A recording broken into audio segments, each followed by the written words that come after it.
Mr. Thompson, we're shutting this place down today. Not on my watch. Your kindness saved me, now I'm saving you. Marcus Thompson's grill was on the brink of collapse, the kind of place that had seen better days in the heart of Detroit's east side. The faded sign above the door flickered sporadically, casting uneven shadows on the cracked sidewalk where weeds pushed through like stubborn reminders of neglect. Bills had stacked up like autumn leaves, and the whispers from the neighborhood had turned into outright jeers. Yet Marcus kept the doors open, dishing out plates to anyone who looked like they needed one. One stormy evening, he scraped together his final scraps of food for a shivering old man who stumbled in from the rain, brushing off the snide comments that his soft heart was digging his own grave. Little did he know, as the officers rolled up the next day to padlock the place, a convoy of sleek black vehicles would screech to a halt, and the very man he'd fed would emerge transformed, flipping the script on everything Marcus thought he knew about survival in the city. Inside Thompson's grill, the air was thick with the scent of sizzling bacon and brewed coffee, a comforting haze that masked the desperation clinging to every corner. The booths, upholstered in worn-out blue vinyl, bore the scars of countless meal scratches from knives, stains from spilled drinks. Marcus, a broad-shouldered man in his late 50s with salt and pepper hair and a face etched by years of hard work, stood behind the counter, his calloused hands methodically wiping down the stainless steel surface. It wasn't about shine anymore. It was about staving off the thoughts that clawed at him. The drawer in the back office overflowed with unpaid notices, rent, utilities, suppliers demanding their due. Folks around the block said he was a fool, too generous for a world that chewed up kindness and spat it out. And maybe they were right. But Marcus couldn't shake the lessons from his late father, a factory worker who'd shared his lunch with strikers during the tough times in the 70s. That night, as thunder rumbled like distant artillery, the bell above the door tinkled weakly.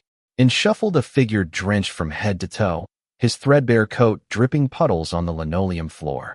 The man's face was hidden under a hood, but his hands trembled visibly, knuckles raw from the cold. Marcus glanced up, his eyes softening. "Come on in, friend. Looks like you've had a rough one." Without a word, the stranger eased into the nearest booth, his movements deliberate, almost pained. Marcus didn't pry. He'd seen enough hardship in Detroit to know when silence was a shield. He poured a steaming cup of coffee, black and strong, and set down a plate of the last hamburger patty with fries he'd been saving for himself. "On the house," he murmured, sliding over a couple of aspirin from the bottle he kept handy for his own aches. From across the room, a pair of regulars, two grizzled auto workers named Hank and Joe, leaned in close, their voices carrying like smoke. "There he goes again," Hank muttered, loud enough to cut through the rain's patter on the window. "Feeding every bum off the street. No wonder he's about to lose this joint."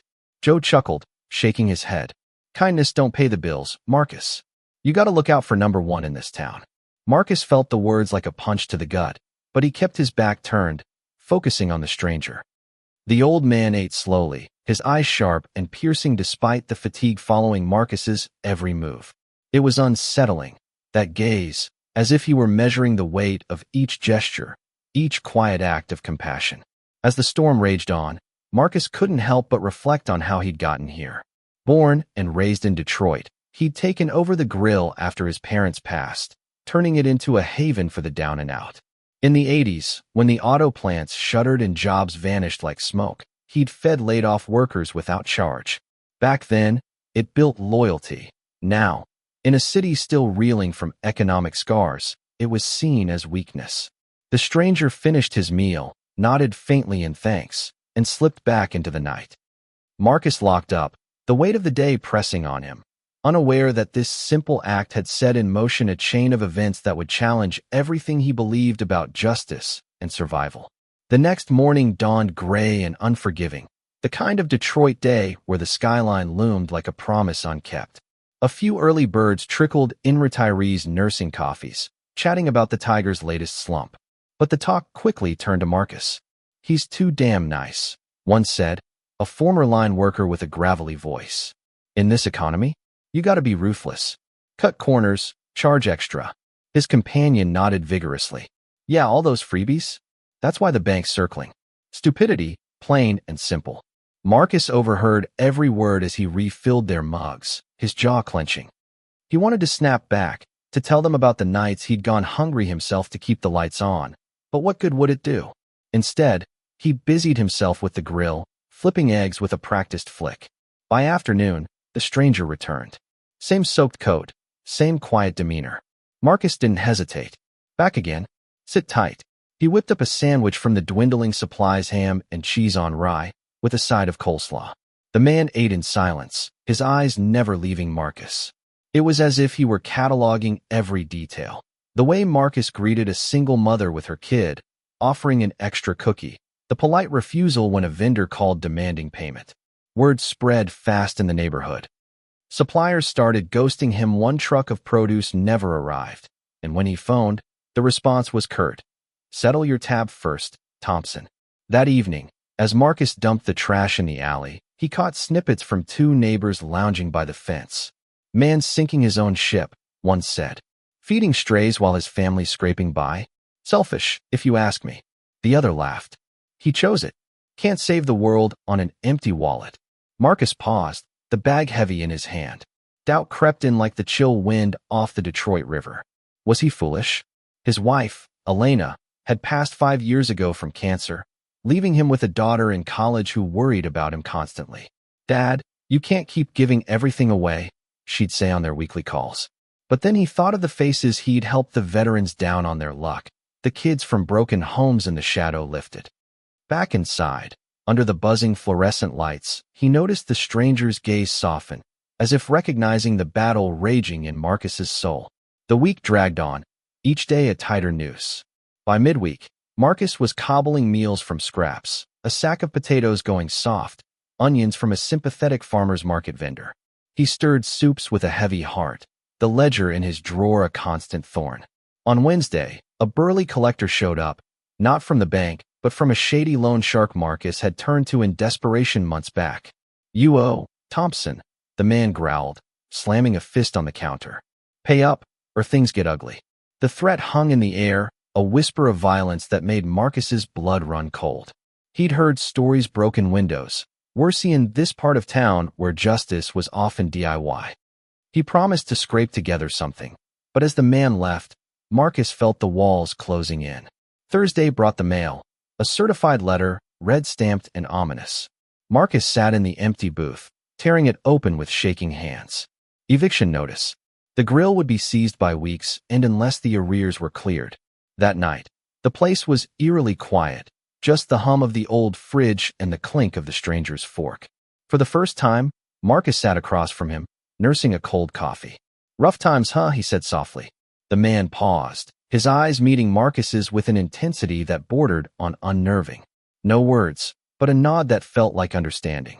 Marcus poured out his frustrations in a low voice, the unfairness of it all, how the system crushed folks like him, black entrepreneurs in a city that forgot its own. They say hard work pays off, but look at me. Giving back, and for what? To get kicked when I'm down. The stranger listened, his presence a silent anchor in the storm. Friday morning, the axe fell. 2 police officers pushed through the door, badges gleaming under the lights, flanked by a suit from the bank clutching a clipboard. Mr. Thompson, the lead officer said, voice flat and official. We're here to enforce the repossession. You have until end of day to clear out. The few customers froze, forks midway to mouths. Whispers erupted. Told you it'd happen. All that charity caught up to him. Marcus gripped the counter, knuckles white, his world crumbling. He'd fought so hard against redlining in the 90s that made loans impossible, against gentrification pushing rents sky high. Now this. Humiliation burned in his chest as he imagined Elena watching from above, disappointed. Then, tires squealed outside. A procession of black Escalades pulled up, engines idling with menace. Heads turned, the diner falling deathly silent. The officers tensed, hands hovering near holsters. The door swung open, and in stepped the stranger, no longer ragged, but in a crisp navy suit, beard trimmed, posture exuding power. Behind him, aides carried leather briefcases. The room held its breath. Marcus's heart pounded as recognition dawned. The man approached, his voice resonant and commanding. Mr. Thompson. He placed a thick envelope on the counter. This is the deed to your grill. All debts paid. It's yours, free and clear. Gasps echoed. The officers exchanged uneasy glances. Marcus stammered, Who? Who are you? The man smiled faintly. Elias Hawthorne, CEO of Hawthorne Industries. I've been watching this neighborhood for investments. But more than that, I wanted to see real character. I disguised myself as a homeless vet down on my luck after decades in the boardroom to test the waters. You fed me, no questions. Night after night, even as your world fell apart. You showed kindness when it cost you everything. Murmurs rippled. Hank and Joe, the mockers, flushed red, averting eyes. Elias continued. In a city like Detroit, where violence lurks in the shadows, gangs preying on the weak, cops sometimes looking the other way, your integrity stands out. I've seen injustice firsthand, lost my own brother to street violence years ago. But you fight it with compassion. Not only is this place yours, but I'm funding expansions. New locations across the state. Spread what you do. Marcus's eyes welled, hands trembling as he opened the envelope. Papers confirmed it. Debts erased, a check for startup capital tucked inside. The officers backed off, mumbling apologies as they left. Outside, the sun pierced the clouds, bathing the grill in golden light. Neighbors gathered, their jeers turning to awe. He was right, one whispered. Kindness wins. Marcus embraced Elias, whispering thanks. For the first time in years, hope bloomed. He'd keep the doors open, feeding the hungry, proving that in a world rife with unfairness, one man's stand could spark change. As the day wound down, Marcus stood taller, the grill buzzing with renewed energy. Elias departed with a promise to return, leaving Marcus to ponder the twist of fate. His daughter called that evening, overjoyed. Dad, you did it. And he had not through ruthlessness, but through heart. The grill would thrive, a beacon in Detroit, reminding all that generosity, against all odds, could rewrite destinies. What do you think about this story? Does it make you reflect on the violence and injustice that plague everyday life, especially in places like our inner cities?